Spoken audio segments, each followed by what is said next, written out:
سلام، به نیلپانت خوش اومدین.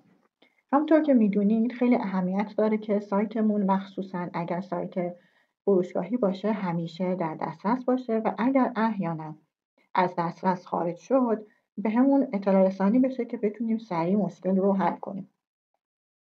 برای این منظور باید سایتمون مانیتور بشه که 2 تا سایت رایگان هست که این مانیتورینگ رو انجام میده و اگر سایتمون داون بشه برامون نوتیفیکیشن ارسال میکنه.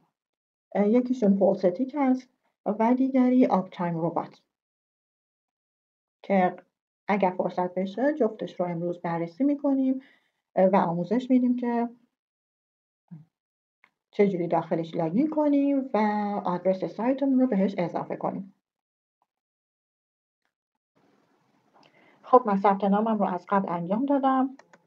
ثبت نامش هم کار خاصی نداره، فقط آدرس ایمیل و پسورد میپرسه و یه ایمیل وریفیکیشن که باید تاییدش کنید.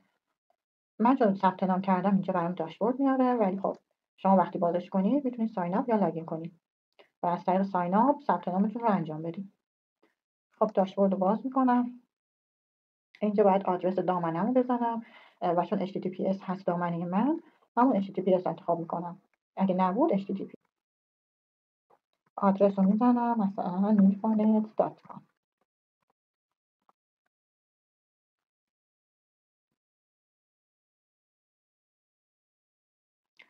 منتظر میشیم چک بکنم که آنلاین اوکی 100% آپ تایمش. تو این قسمت 3 نقطه کلیک میکنیم و گزینه آلرت رو میزنیم. این از قبل اومده با آدرس ایمیلی که من ثبت نام کردم انتخاب کرده که آلرتش رو به اون در واقع بفرسته که حالا من پاکش میکنم و ایمیل خود دامنه رو میزنم nilpanet.com.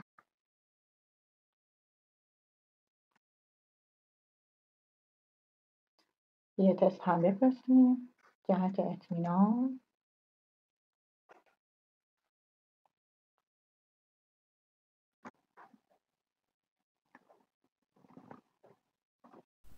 همونطور که میبینید ایمیل تست هم گرفتیم. خب بریم تلگرام ست کنیم که 2 تا حالت داره که میتونه تو گروه بفرسته یا توی چت شخصی که من چت شخصی رو میزنم یا تلگرام باز کنه. استارت رو میزنیم که اعلام کرده که یه دونه سایت برای مانیتور کردن داره و اگر مشکل پیش بیاد در ادامه برامون هم تلگرام میکنه هم ایمیل میزنه. برای سایت آپ تایم ربات هم من دقیقاً مثل سایت پولستیک ثبت نام رو انجام دادم. ثبت نامشون عیناً مثل همون بود و سایت رو باز کردم و اینجا هم آدرس سایتمون رو مینویسم.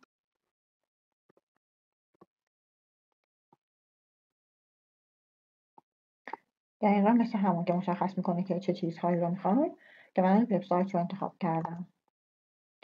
Create Monitor. اینجا هم میتونیم بهش بگیم که یه ایمیل تست برامون ارسال کنه. ایمیل تست هم دریافت شد.